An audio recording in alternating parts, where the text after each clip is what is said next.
한 주간 편안하셨습니까? 주님의 은총과 평화가 우리와 함께 하시기를 빕니다. 감사와 수확의 계절이 다가오고 있지만 세상은 지난 한 주간도 아픔으로 가득했습니다. 일본의 원전 오염수 방류를 두고 안전하다 아니다 논쟁이 계속되고 있고, 거리에는 악성 민원으로 동료 교사를 잃은 선생님들의 울부짖음이 가득했습니다. 함께 살아가는 세상에서 자아중심성을 벗어나지 못하는 인간의 이기심이 불러온 현상들입니다. 부디 다른 이들의 생명과 인격을 자신의 것처럼 귀하게 여기고 창조세계에 대한 우리의 책임을 망각하지 않는 방향으로 모든 것이 귀결되기를 바랍니다. 또한 모로코에서 발생한 지진으로 희생된 분들을 위해서도 함께 기도합니다. 성부와 성자와 성령의 이름으로 말씀드립니다. 오늘 복음은 공동체가 직면하는 어려운 상황을 다루고 있습니다. 사람 사이의 갈등은 새로운 것이 아닙니다. 에덴 동산에 살던 두 사람조차 피할 수 없었던 갈등과 반목은 원초적이며 자연적인 것입니다. 10년이면 강산도 변한다지만 인간의 본성은 인간 역사 이래 크게 변하지 않았나 봅니다.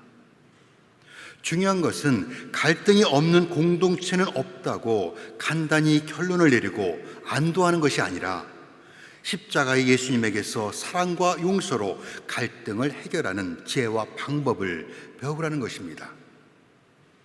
오늘 복음은 직접적으로 공동체 안에서 일어나는 갈등을 치유하는 방식에 관한 것이지만 핵심은 우리가 공동체 안에서 어떻게 살고 사랑해야 하는지에 관한 예수님의 가르침입니다. 사람과 사람 사이에 갈등이 생기면 서로 얼굴을 바라보고 살아가는 것이 너무 힘들고 고통스럽습니다. 그렇다고 눈에 보이는 갈등과 반목을 소파 밑으로 쓸어버리면 겉으로는 깨끗해 보이지만 내면에서 골마 깊은 원한과 돌이킬 수 없는 파멸로 치닫게 될 것입니다. 아담과 하와는 하나님께 죄를 짓고 서로에게 책임을 전가하며 비난합니다. 둘 사이만 멀어진 것이 아니라 하나님과의 사이에도 간격이 벌어졌습니다. 두 사람은 늘 가까이에서 마주하던 하나님의 얼굴을 볼 수 없어 나무 아래 숨었습니다. 이것이 하나님께서 우리와 가까이 대면하기 위해 살과 피를 가진 사람으로 세상에 오신 이유의 근원입니다. 예수님은 우리와 하나님 사이의 화해자로 오셨습니다. 부활하신 예수님은 자신을 모른다고 3번이나 부인했던 베드로에게 내가 나를 사랑하느냐 3번 물었습니다. 베드로는 부끄러워 주님을 사랑합니다 3번 대답합니다. 이것으로 둘은 화해하게 되고 예수님은 그에게 내 양을 먹이라고 땅에서의 사약을 위임합니다. 이처럼 오늘 복음의 이야기는 징벌이 아니라 화해의 관점에서 접근해야 합니다. 그리스도께서 승천하시며 우리에게 주신 가장 큰 선물은 성령 강림과 함께 태동한 교회 공동체입니다. 그곳에서 우리는 마음과 마음으로, 영과 영으로, 얼굴과 얼굴을 맞대고 만나게 됩니다. 교회 공동체는 우리에게 새 생명을 주신 그리스도의 끈질긴 사랑과 희생을 기억하며 그것을 나누는 장소이자 승천하신 예수님이 세상에 존재하는 방식입니다. 우리는 교회 공동체 안에서 슬픔과 기쁨, 실패와 승리를 함께 나눕니다. 그러나 그 안에 가득한 갈등과 반목이 우리를 질식할 때가 있습니다. 흔히 교회를 노아의 방주에 비유하고는 합니다. 세상의 거친 풍랑에서 우리를 안전하게 보호하는 방주의 이미지만큼 교회를 상징적으로 표현하는 것도 없을 것입니다. 그런데 우리와 다른 상상력으로 교회를 방주에 비유하는 사람도 있습니다. 그는 교회는 방주와 같다. 그러나 밖에 나를 삼킬 듯 일렁이는 거센 폭풍만 없다면 나는 당장이라도 방주에서 벗어나고 싶다. 방주 안에 가득한 악취를 참을 수 없기 때문이라고 말합니다. 방주하는 수많은 동물들이 내뿜는 악취로 가득했을 것입니다. 방주로 비유되는 교회 공동체에 모인 서로 다른 생각과 가치를 가진 사람들이 쏟아내는 말과 주장들이 그보다 독하지 않다고 말할 수 없을 것입니다. 그래서 누군가는 공동체 내의 뒤틀린 관계 때문에 가슴앓이를 하는 대신 교회를 떠나 자유로운 영혼이기를 원합니다. 실제로 많은 그리스도인들이 오늘날 그 방식을 선택하기도 합니다. 그들은 나는 교회를 가지 않고도 좋은 그리스도인이 될 수 있다고 말합니다. 그러나 신앙은 개인의 일이 아닙니다. 우리의 믿음은 혼자 냇가에 앉아 있거나 숲속을 거닐면서 즐길 수 있는 것이 아닙니다. 개인적 영성의 시간과 기도 생활은 우리의 신앙에 꼭 필요하지만 그리스도의 이름으로 모이지 않는 신앙은 자기 내면을 향하게 되고 생명의 근원이신 하나님과의 연결이 단절되고 말 것입니다. 우리는 홀로 있음에서 하나님께 나아가고 다른 사람과 교제를 나눌 때 그 가운데 계신 하나님을 느낄 수 있습니다. 그래서 교회 기도와 신앙 고백은 내가 주어가 아니라 대부분 우리로 시작합니다. 오늘 복음에서도 예수님은 두세 사람이 모인 곳에 나도 함께 있겠다 약속합니다. 그것을 인정하더라도 공동체 함께 어울려 살아가는 것은 항상 기쁘고 행복한 것은 아닙니다. 우리는 사랑이 근원이신 하나님을 믿음의 근거요 안내조로 삼지만 종종 하나님을 잊어버리고 서로에 대한 사랑의 의무에 실패할 때가 있습니다. 오늘 복음은 우리가 사랑에 실패했을 때 어떻게 회복할 것인지에 관한 것입니다. 공동체에 누군가 잘못을 하고 죄를 진다면 우리는 무엇을 해야 하며 그리스도께서는 우리가 어떻게 하길 바라실까에 관한 이야기입니다. 세상의 방식은 어떤 사람이 우리에게 잘못한 일이 있으면 더 이상 그와 상종하지 않는 것이 최선의 방안이라고 조언합니다. 나를 슬프게 한 사람과 마주 앉아 나와 얘기 좀 할 수 있을까? 이렇게 말하는 것보다 힘든 일은 없습니다. 잘못을 지적하기보다 차라리 없던 일로 하거나 다른 사람에게 그의 험담을 털어놓는 편이 훨씬 쉽습니다. 하지만 예수님은 다르게 말씀합니다. 단둘이 만나 얼굴을 맞대고 조용히 그의 잘못을 타일러 주라고 가르칩니다. 이는 용기를 필요로 하는 것이며 기도와 겸손이 따라야 하는 일입니다. 신학자 디트리 보네퍼는 함께하는 삶이라는 제목에 취해서 이렇게 말합니다. 다른 사람을 죄에 빠뜨리는 부드러운 친절보다 더 잔인한 것은 없습니다. 형제나 자매를 죄의 길에서 돌아오게 하는 엄한 책망보다 더 자비로운 것은 없습니다. 예수님은 이를 사랑이라고 말씀합니다. 사랑은 불편함과 위험을 기꺼이 감수합니다. 그렇게 해서 해결된다면 형제 자매 하나를 얻게 되는 기쁨을 느끼게 될 것입니다. 그러나 그것으로 해결되지 않는다면 이번에는 한 사람이나 두 사람을 더 데리고 가라고 말씀합니다. 성서학자들은 이를 구약의 신명기와 레위기에서 어떤 나쁜 짓이나 잘못이든 한 사람의 증언만으로는 증언이 성립되지 않는다, 두세 사람의 증언이 있어야 고소할 수 있다고 말하는 것과 관련짓고 있습니다. 하지만 예수의 말씀은 미묘하게 다른 점이 있습니다. 예수님의 의도는 형제나 자매 잘못을 밝힐 수 있는 증인을 확보하라는 것이 아니라 그가 말을 듣지 않는다고 해서 포기해서는 안 된다는 것입니다. 그래도 효과가 없으면 마지막으로 교회 알리라고 말씀합니다. 해결되지 않고 우리 곁에 어슬렁거리는 갈등은 공동체가 하나님이 바라시는 대로 기능하지 못하게 방해합니다. 그가 교회 말조차 듣기를 거부하거든 이방인이나 세리처럼 여기라는 것도 그 때문입니다. 이를 두고 어떤 사람은 손가락에 박힌 가시를 빼지 않아 온몸이 위험하기 전에 제거하는 것이 옳다고 말합니다. 할 만큼 했으니 삼진 아웃을 해도 괜찮다는 것입니다.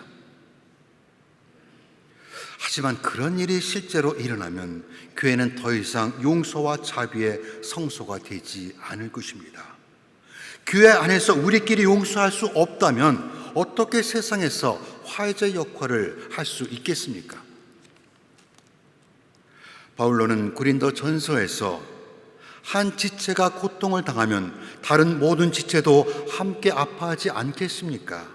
여러분도 다 함께 그리스도의 몸을 이루고 있으며 한 사람 한 사람은 그 지체가 되어 있습니다라고 말합니다.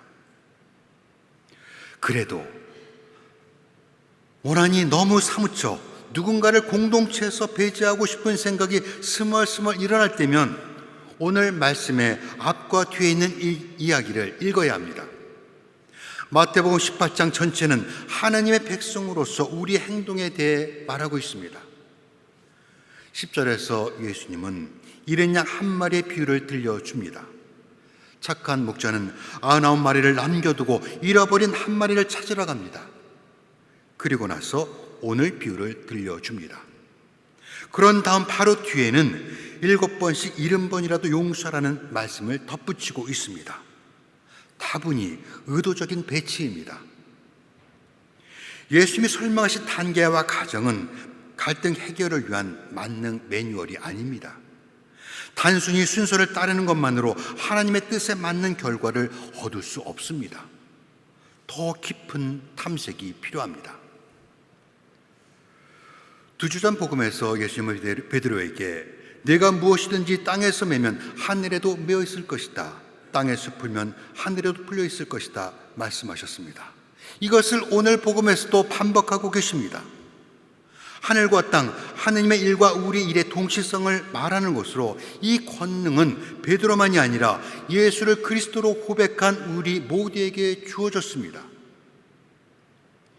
예수님의 가르침은 간결하지만 실행하기는 여간 어려운 일이 아닙니다. 교회 밖에서는 간단합니다. 공동체의 목표와 원칙에 동의하지 않는 개인은 제명되거나 탈퇴 요청을 받을 수 있습니다. 그러나 교회 공동체는 위험을 감수하고 갈등과 맞서기보다는 초점에 맞지 않는 흐릿한 사진처럼 갈등의 불씨를 남겨두는 경우가 흔히 있습니다. 이와 관련해서 베스트셀러 사람이 적게 다니는 길의 저자이자 정신과의 의사인 스콧 팩이 말하는 공동체 형성의 4단계에 관한 설명은 도움이 됩니다. 첫 번째 단계에서 사람들은 서로에 대해 아는 바가 거의 없으면서 마치 서로 잘 아는 것처럼 가장합니다. 속으로 어떤 생각을 하든 미소 뒤에 숨겨두고 매너를 지킵니다.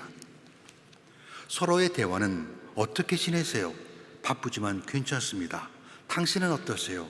하는 수준을 넘어서지 않습니다. 누구의 감정도 상하지 않는 가식적인 세계로 갈등을 겪을 이유가 없습니다. 만약 갈등이 생기더라도 해결 대신 회피합니다.